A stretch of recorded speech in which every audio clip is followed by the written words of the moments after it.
이런 게 쌓이잖아요. 그 계좌 이체했을 때 그 당시엔 몰라요. 근데 언제 드러나냐? 자녀가 뭔가 살 때 드러납니다. 고가 아파트를 취득했는데 소득 대비 너무 자산 크기가 크다. 그럼 여기 자금이 어떻게 됐습니까? 라고 이제 들여다보는 거죠. 그럼 이제 걸리는 거예요. 우리가 현금 인출을 하거나 계좌 이체할 때 그때는 잘 안 걸려요. 모든 걸 다 파악할 수 없으니까. 그런데 결국에는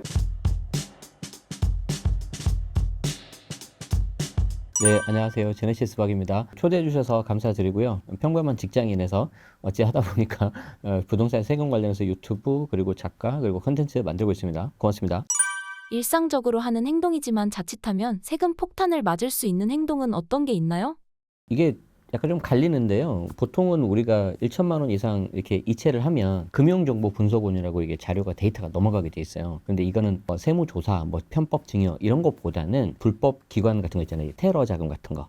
이런 쪽으로 가면 안 되기 때문에 잡은 거고, 그리고 이제 비정상적인 이체 같은 거 있잖아요. 예를 들어서 어떤 사람이 꾸준하게 뭐 100만 원씩 500만 원씩 이렇게 이체를 하면은 그런 경우에도 마찬가지로 금융정보분석원으로 이게 신고가 가게 돼 있습니다. 금융기관 종사자 하시는 분들이. 그런데 그렇게 갔다고 해서 모두 뭐 세무조사를 하거나 뭐 문제가 되는 건 아니고, 이게 어쩌다 한번 이렇게 한다든지 이사를 할 때 좀 편의상 이렇게 큰 돈을 부부간에 가족간에 좀 오고 간다든지 그러면 그렇게 큰 문제는 없습니다. 다만 그런 거 있잖아요. 우리가 오해받을 행동을 하지 말아라. 그래서 혹시 전세자금이라든지 주택자금이라든지 목돈을 좀 이렇게 이체하실 때에는 이체할 때 메모 기재하는 거 있죠. 거기에다 간단하게라도 좀 메모를 하시면 좋아요. 그러면 그 자체가 되게 좀 좋은 증거가 되거든요. 그래서 그렇게 좀 활용하시면 더 좋을 것 같습니다. 우리 세법은 뭐라고 규정을 하고 있냐면, 해당 자금이 부동산 취득자금으로 이제 명백한 경우, 그리고 이제 특히 증여 같은 게 확실한 경우, 이런 경우에는 뭐 그 횟수, 거래 이런 거 상관없이 증여로 봅니다. 제가 이제 개인적인 거기 때문에 다 말씀을 못 드리는데, 실제 이제 세무공무원 분인데 세무조사 하신 케이스를 제가 들은 적이 있어요.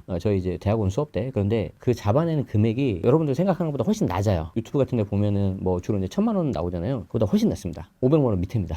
그래서 그런 경우도 명백한 경우에는 다 잡아낸다. 그래서 좀 조심하시는 게 좋다. 그리고 약간 이런 거는 케이스가 너무 많은데 본인들이 가장 잘 알아요. 내가 돈을 보내면 이게 어떤 용도인지 가장 잘 알기 때문에 좀 그거 스스로 좀 셀프 체크를 해보시면 좋겠습니다. 네, 똑같아요. 큰 금액을 자주 뽑는다. 이러면 문제가 됩니다. 그런데 기본적으로는 1,000만 원 이상이니까 그 밑으로 하시는 게 좋을 것 같고, 그렇지만 이제 아무리 소액이라 하더라도 100만 원, 200만 원, 300만 원이라도 계속해서 반복적으로 출금을 하면은 결국 문제가 된다. 이 말씀 드리고 싶네요. 가족끼리 용돈 주고받는 것이 세무조사 대상이 될 수도 있나요? 될 수는 있는데, 일단 가족 간 돈 거래를 했다, 빌려주거나 빌려받았다, 그런 경우에는 국세청에서 증여로 추정을 합니다. 추정이라는 건 뭐냐면은 일단 그렇게 의심하겠다는 거예요. 그런데 거기에 대해서 명백한 증거, 아니라는 증거를 제시하면은 증여로 안 보는 거죠. 그렇기 때문에 우리는 어떻게 해야 됩니까? 만약에 내가 돈을 빌렸다면 빌렸다는 증거를 제시해야 되잖아요. 어떤 게 있을까요? 채용증 같은 거. 그리고 내가 채용증을 사실 이게 부모 자식 간에 매번 쓰는 것도 좀 그렇잖아요. 좀 소액 같은 경우에는. 그러면은 그 금액을 받을 때 아까 말씀드린 것처럼 메모 기재하시고, 좀 금액이 크다 그러면은 저는 단돈 10만 원, 20만 원이라도, 물론 법정 이자율은 4.6%인데 꼭 이자 지급을 하면서 이자라고 메모를 하시는 게 좋아요. 그래서 그걸 좀 안 놓치셨으면 좋겠다. 그리고 이제 과거에 사례를 보면 재밌는 판례가 있어요. 할아버지가 손주한테 결혼 축의금 400만 원을 줬어요. 우리 세법에서는 일상적으로 통용되는 어떤 용돈이라든지 축의금 이런 것들은 비과세거든요. 증여세를 매기지 않아요. 그럼 피디님 생각하시기에 400만 원이면 좀 어떻게 좀 큰 것 같아요? 좀 작은 것 같아요? 좀 애매하죠. 그래서 다행히 이제 판례에서는 가능하다. 이걸 이제 증여로 보진 않겠다. 그리고 이제 우리가 결혼을 하면 세탁기, 냉장고 일반적으로 쓰는 물건들 있잖아요. 그런 경우도 지원을 해줄 수 있다. 증여로 보지 않겠다. 그런데 예를 들어서 축의금이 400만 원이 아니라 누가 들어도 좀 많은 금액, 예를 들어서 뒤에 공을 하나 더 붙여서 4천만 원. 좀 과하잖아요. 그죠? 그리고 내가 일상에서는 세탁기, 냉장고를 잘 쓰는데 뭐 예를 들어서 뭐 고급 승용차를 사줬어요. 네, 그런 것들은 좀 이게 문제가 좀 될 수 있죠. 국세청은 세무조사를 어떤 방식으로 진행하나요? 아시다시피 저는 뭐 이게 세무 공무원도 아니고 실무를 해본 사람이 아니기 때문에 간접적으로 파악을 하는데, 어찌 보면 여러분들도 제가 알고 있는 내용을 아시면 좋겠죠. 가장 이렇게 공식적으로 알려진 거는 소득 지출 분석 시스템이라고 있어요. 그게 이제 2009년도에 국세청 보도자료에 나온 건데, 소득 지출, 그러니까 내가 번 소득 대비 얼마나 지출이 있냐. 그래서 조금 더 자세하게 제가 설명을 드릴 건데, 이 자료가 무려 지금 16년 전 2009년도 자료인데, 여기 소득 지출 분석 시스템 모듈이라고 해서 여기 보시면 재산 증가액하고 소비 지출액 있지 않습니까? 이걸 5년치 데이터를 봐요. 그래서 어떤 사람이 5년치 데이터를 봐서 부동산을 뭐 샀는지, 주식을 뭘 샀는지 다 데이터가 남으니까 그거랑 5년 동안 소비한 지출액을 봅니다. 신용카드 사용 내역 이런 것들. 자, 그러면은 예를 들어서 5년 동안 내가 30억짜리 아파트도 사고 뭐 해외여행 가가지고 뭐 5년 동안 쓴 게 뭐 카드 긁은 거랑 뭐 5억 정도 썼어요. 그럼 내가 35억이 플러스가 되잖아요. 근데 여기에서 내가 소득 금액이 5년 동안 연봉 1억이라서 5억이라고 해봐요. 그러면 35 빼기 5잖아요. 재산 증가액에서 소득 금액을 빼요. 그러면 나머지 금액이 탈루 혐의 금액이 되는 거예요. 그러니까 이 금액이 무조건 세무조사 대상 금액은 아닌데 과세당국 입장에서 봤을 때 충분히 의심이 간다. 이런 금액인 거죠. 그러면 이게 사람마다 다 다르겠죠. 어떤 사람은 탈루 혐의 금액이 뭐 플러스 1억, 어떤 경우에는 마이너스, 돈을 많이 쓴 경우, 어떤 사람은 플러스 뭐 30억, 40억. 그러면 어디부터 볼까요? 당연히 금액이 큰 플러스 30억, 40억부터 보겠죠. 그런 식으로 갑니다. 주요 적발 사례로는 어떤 것들이 있나요? 제가 2009년 자료를 가져왔어요. 그래서 지금 16년 전이니까 인플레이션 같은 거는 감안을 하셔야 되는데 당시 보도자료에 나온 건데 굉장히 저는 이 사례가 의미가 있다고 생각을 하거든요. 자, 보시면 회사의 자금으로 개인 부동산을 취득했다. 야, 이거 지금도 많이 나오는 거거든요. 자, 지금도 많이 나오는 건데 지금 이분이 땡땡 주식회사의 대표이사로 근무를 하고 5년간 아까 말씀드렸잖아요. 5년치 데이터를 본다고. 근로소득 금액이 3억 900만 원이에요. 그러니까 월 500을 신고하신 거예요. 2009년이라는 걸 좀 감안해 주셔야 됩니다. 그런데 그 당시에 이미 시가 35억 원 아파트에 거주하고 있고 고급 승용차 소유하고 있고 가족 7명이 해외여행을 112차를 간 거예요. 이걸 PCI 소득지출 분석 시스템 이제 PCI라고 하는데 PCI 데이터로 보면 이렇게 나옵니다. 재산 증가액 30억, 소비지출액 8억, 신고소득금액 3억 빼니까 탈루 혐의 금액이 36억 정도가 나오잖아요. 이거 누가 봐도 좀 크죠. 그러면은 이 돈이 어디서 났습니까? 라고 이제 물어보는 거예요. 이 PCI가 왜 무섭냐면 예를 들어서 우리가 상속이나 증여 같은 경우에는 내가 신고한 거 아니면 무신고한 거 과소신고하고 이런 걸 막 잡아내는 거잖아요. 과세당국이 이렇게 해가지고 잡아내는데 PCI는 우리한테 물어보는 거예요. 이렇게 너무 차이가 많이 나는데 이거 어디서 났어요? 하고 대답을 제대로 못 하잖아요. 그럼 증여세 과세시켜버려요. 이게 무서운 거예요. 재밌죠? 하나 더 볼까요? 고소득 의료업자의 과소신고 혐의 사례. 그러니까 요즘에 뭐 의치 약화 굉장히 열풍이 높은데 뭐 사실 이제 여러 가지 뭐 존경 많은 직업이기도 하고 여러 가지가 있지만 사실 좀 이제 소득이 높으니까 많이들 좋아하시는데 한번 보세요. 이분도 의원을 운영하며 5년간 종합소득 금액을 3억 2,200 대략 한 월 500만 원. 아까하고 좀 비슷하죠. 근데 시가 25억 고급주택, 고급승용차 그리고 자녀 3명을 캐나다로 유학을 보내셨네요. 그리고 5년 동안 해외여행을 32차례. 이걸 이제 PCI로 딱 분석해보면 재산 증가액 28억 플러스 소비지출액 2억 그리고 신고소득금액 3억을 빼니까 탈루 혐의 금액이 27억 정도가 나와요. 그러니까 다른 사람에 비해서 과하다는 거죠. 그러면은 이런 사람들 위주로 이제 순차적으로 보는 거예요. 이렇게 좀 이해를 하시면 될 것 같고 여기서 핵심이 뭡니까? 내가 소득 금액이 높으면 높을수록 차감되는 값이 커지니까 조금 더 세무조사 가능성을 낮출 수 있겠죠. 그래서 특히 여기 자녀분들에게 증여하실 분들은 증여 자체도 굉장히 좋은데 이 자녀의 소득 능력을 계속 올려주는 게 좋고 만약에 우리 자녀가 아직은 좀 소득이 약하고 사회초년생이다 그러면은 제가 봤을 때는 오히려 깔끔하게 증여세 내고 증여 신고하시는 게 훨씬 좋습니다. 자, 아까 데이터는 2009년 자료였잖아요. 그래서 많은 분들이 지금도 이렇게 하냐라고 하실 것 같아서 제가 최근 데이터를 가져왔어요. 25년 2월 17일 아주 얼마 되지 않은 따끈따끈한 자료인데 여기 국세청 보면은 뭐라고 써 있습니까? 얼죽신, 얼어죽어도 신축의 줄임말이죠. 그만큼 신축 좋아하는 건데 똘똘한 한 채 열풍에 편승한 변칙적, 지능적 부동산 거래 탈세 세무조사를 하는데 하나만 볼게요. 여기 세무조사 선정 사례 한번 보십시오. 부친으로부터 편법 증여 받은 자금으로 고가 아파트를 취득하고 증여세를 탈루했다. 여기 자녀가 고가 아파트를 취득을 했는데 분명히 이 자녀가 소득이 좀 적거나 아니면 없거나 그랬을 거예요. 그러니까 여기에 대해서 이제 아버지가 취득 자금을 증여를 하신 거죠. 근데 증여세를 내고 하면 깔끔하게 끝난다고 했는데 안 하신 거예요. 과소신고한 거죠. 그리고 뭐 이런 것도 있겠죠. 잡히겠어? 그리고 우리 앞에 했었던 질문 있죠. 현금을 500만 원씩 계속 준 거예요. 설마 잡히겠어? 1000만 원 미치면 됐다고 하는데 그러니까 이런 게 쌓이고 쌓이잖아요. 그 계좌 이체했을 때 그 당시엔 몰라요. 근데 언제 드러나냐? 이렇게 자녀가 뭔가 살 때 드러납니다. 그래서 고가 아파트를 취득했는데 PCI하고 똑같아요. 소득 대비 너무 자산 크기가 크다. 그럼 여기 자금이 어떻게 됐습니까? 라고 이제 들여다보는 거죠. 그럼 이제 걸리는 거예요. 다시 말씀드리지만 우리가 현금 인출을 하거나 계좌 이체할 때 그때는 잘 안 걸려요. 모든 걸 다 파악할 수 없으니까. 그런데 결국에는 이렇게 뭔가 부동산이나 주식 같은 거 살 때 드러난다. 요걸 꼭 이렇게 기억하시면 좋을 것 같습니다. 국세청에서 소명 요청을 받으면 어떻게 준비해야 하나요? 가장 싫어하는 케이스인데 이런 일이 일단 있으면 안 되겠죠. 혹시라도 이런 일이 있으시면은 이제 보통 15일 전에 이렇게 연락을 하거든요. 미리 좀 준비하라는 의미에서. 그럼 이제 만약에 가정을 해보자고요. 우리가 그런 걸 받으면 안 좋잖아요. 그래서 좀 약간 소위 말해서 뭉개고 이렇게 대응을 안 할 수 있는데 절대 그러지 마시고 빨리 세무 대리인, 세무사님을 선임하셔서 있는 그대로 다 오픈하시고, 왜냐하면 그 세무사님은 여러분들을 뭐 이렇게 도와주는 사람이기 때문에 여기에서 또 자료를 뭐 이렇게 숨기거나 그러면 더 힘들어져요. 나중에 또 이게 세무 공무원이 알게 되고 그러면 좀 힘들어지니까 다 오픈하셔서 적극적으로 대응하시는 게 좋고, 사전에 이렇게 미리 알림을 한다 그랬었잖아요. 근데 알림을 안 하고 곧바로 조사가 시작되는 경우 있어요. 근데 아주 드문 케이스인데 어떤 경우일까요? 증거인멸이라든지 사안이 너무 명백한 거예요. 그럼 우리는 어떻게 생각하면 돼요? 아, 이거는 피할 수 없다. 그러면 적극적으로 그냥 소명하시고 협조하셔서 빨리 세금 낼 거 내시고 하는 게 오히려 더 좋습니다. 이게 제가 그냥 이렇게 쉽게 하는 말이 아니고요. 대학원 마지막 수업 때 세무조사론 과목을 들었는데 그때 정말 많은 다양한 케이스를 세무사님들 방어하시는 거, 이제 세무 공무원 공격하는 거, 그리고 저희 교수님이 이걸 하고 종합해서 내린 결론이에요. 적극적으로 대응하시고 최대한 맞추는 게 제일 좋다. 그 말씀을 꼭 드리고 싶습니다. 상속세에 대해서 자세히 설명해 주실 수 있나요?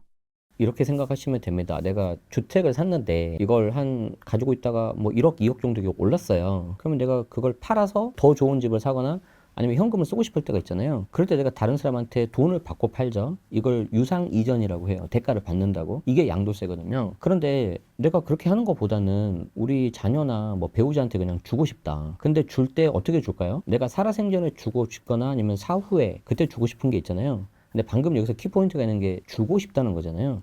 이건 이제 어려운 말로 유상 이전이 아닌 무상 이전이라고 해요. 그래서 양도는 유상 이전, 대가성이 있고, 대가성이 없는 거는 증여와 상속 두 개가 있는데, 증여는 내가 살아있을 때, 상속은 죽었을 때 그렇게 하는 겁니다. 왜 제가 이걸 말씀드리냐면 이 양도, 상속, 증여는 세 가지를 한꺼번에 봐야 돼요. 그래서 이 한꺼번에 꼭 이게 봐서 연관돼 있다는 거를 꼭 기억을 하시고, 이 물건을 내가 지금 팔아서 양도를 할 거냐 아니면 상속이나 증여로 할 거냐, 그러면은 이제 어떤 가족 간의 어떤 관계도 있지만 해당 물건의 투자 가치를 보실 수 있어야 돼요. 이거에 따라서 전략이 완전 다 달라집니다. 최근 상속세 개편 소식이 들리던데 어떤 내용인가요?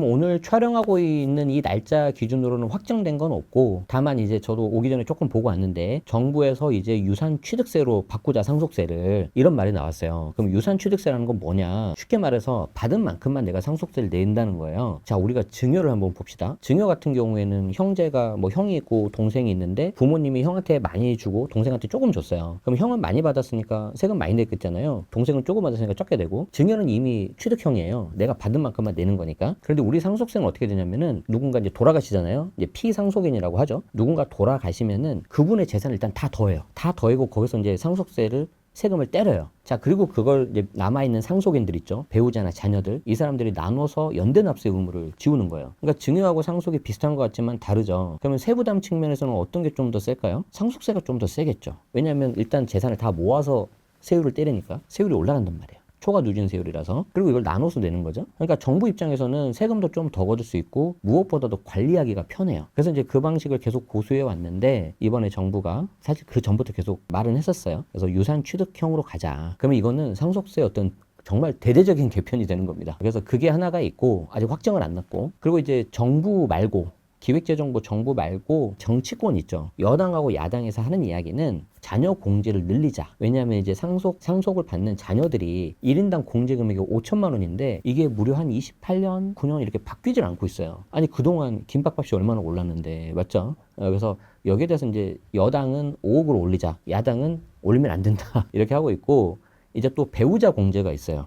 상속을 내가 배우자한테 하면 그 배우자 공제가 얼마까지 돼가지고 뭐 최소 5억에서 30억 이렇게 가는데, 여당하고 정부안은 아예 배우자 공제를 폐지하자, 아니면 늘리거나. 무슨 말이에요? 내가 남편하고 아내 두 명이서 일분 자산 아니냐, 그 자산을 다시 배우자한테 상속할 때 또 세금을 매긴다는 건 말이 안 된다. 경제적 기여도가 그래도 비슷하게 가는데. 그렇기 때문에 폐지하자는 쪽이고, 야당 쪽에서는 배우자 공제를 그냥 한 10억 정도 넉넉히 늘려주자. 그럼 상속세가 안 나오니까. 그래서 두 개 대립하는 부분이 있다는 거. 그런데 정말 근본적인 개편은 유산 취득형으로 가야 되는 거고, 저도 이게 글로벌 스탠다드에 훨씬 맞다고 저는 생각을 합니다. 근데 아직 결정난 게 없고, 안타깝지만 지금 좀 탄핵 정국 이슈로 좀 어수선하죠.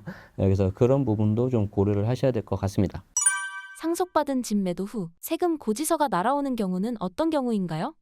전제 조건이 내가 상속받은 집을 매도를 하셨다고 했잖아요. 그래서 두 가지가 있을 것 같아요. 어떤 경우냐면은 우리가 이제 피상속인이 돌아가시고 나서 6개월 안에 해당 집을 팔아버리면은 양도세가 안 나와요. 왜 그러냐면 내가 만약에 그 집을 뭐 10억에 팔았어요. 10억에 팔아버리면 양도가가 10억이잖아요. 그런데 6개월 안에 그걸 팔면은 이걸 취득가로 우리가 차용할 수가 있어요.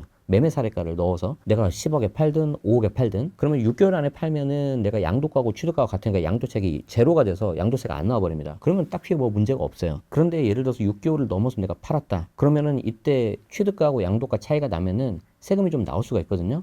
그럼 양도세를 내야 돼요. 실제 제가 모셨던 어떤 상사분이 그 집을 인천에 있는 집이었는데 상속이 개시되고 나서 8개월 있다 판 거예요. 그런데 너무 안타까운 게 뭐냐면 어차피 팔 물건이었으면은 6개월 안에 팔았으면 양도세가 안 나왔거든요. 그래서 그 부분이 좀 굉장히 아쉬웠고 다만 전제 조건은 뭐죠? 팔아도 되는 물건이에요. 그럼 내가 팔면 안 되는 물건이 있을 수 있겠죠. 예를 들어서 오래 가지고 있으면 투자 가치가 올라갈 것 같은 거. 이 경우는 어떻게 되냐? 그냥 가지고만 있으면 되냐? 그렇진 않아요. 상속 개시되고 역시 6개월 안에 내가 따로 감정평가를 받는 거예요. 감정평가를 받아서 이 취득가를 좀 시세대로 올려두는 게 좋습니다. 그래서 6개월 꼭 기억하시고요. 두 번째 케이스는 뭐냐면 요즘에 감정평가 사업을 확대하고 있어요. 국세청이. 무슨 말이냐면 과거에 꼬마빌딩 아시죠? 꼬마빌딩은 금액은 뭐 이렇게 꼬마빌딩이 보통 100억 이하로 하겠습니다. 뭐 몇십억 이렇게 팔리는데 정부에서 정하는 기준시가 가격이 너무 낮은 거예요. 그러니까 기준시가는 낮은데 뭐 40억인데 실제로 한 80억에 팔려. 근데 40억을 가지고 뭔가 세금을 매기면 안 되잖아요. 그래서 이런 거에 대해서 감정평가를 국세청에서 별도 했거든요. 그런데 이게 해보니까 국세청 입장에서 괜찮다는 거죠. 왜냐하면 세수도 많이 확보되고 또 사실 이게 시세대로 가는 게 또 맞잖아요. 공평과세 입장에서. 그러니까 이제 어디로 눈을 돌리겠습니까? 주거용으로 눈을 돌리는 거예요. 아파트. 이 아파트도 해보자. 그래서 올해 굉장히 예산을 많이 들렸습니다. 그래서 이런 경우에는 좀 더 생각지 못한 상속세가 나올 수도 있다. 그래서 이런 일이 발생하시고 관련된 자산이 있으시면 항상 6개월을 기억하시고 전문가와 세무사님과 좀 상담을 해서 그냥 그대로 가져가겠다 하시면은 감평을 좀 받으시는 게 좋고 처분하겠다 하면은 그 6개월 안에 처분하시는 게 좋습니다. 부동산 매각해서 현금으로 자녀에게 주면 안 되는 이유가 무엇인가요?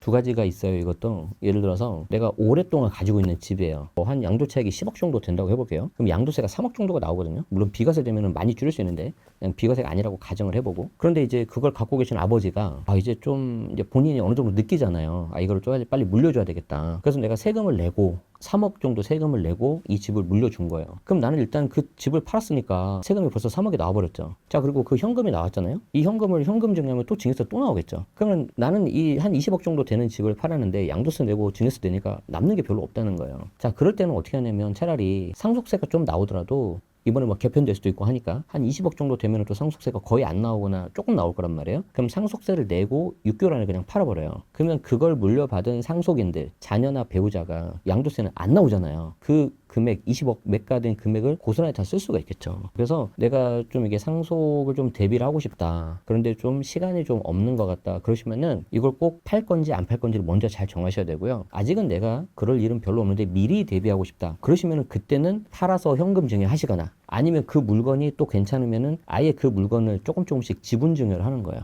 결국 이것도 핵심이 뭐예요? 이 물건을 내가 오래 가져갈 거냐, 팔 거냐, 투자 가치를 봐야 됩니다. 만약 부모님이 돌아가신다면 자녀는 무엇을 어떻게 해야 하나요?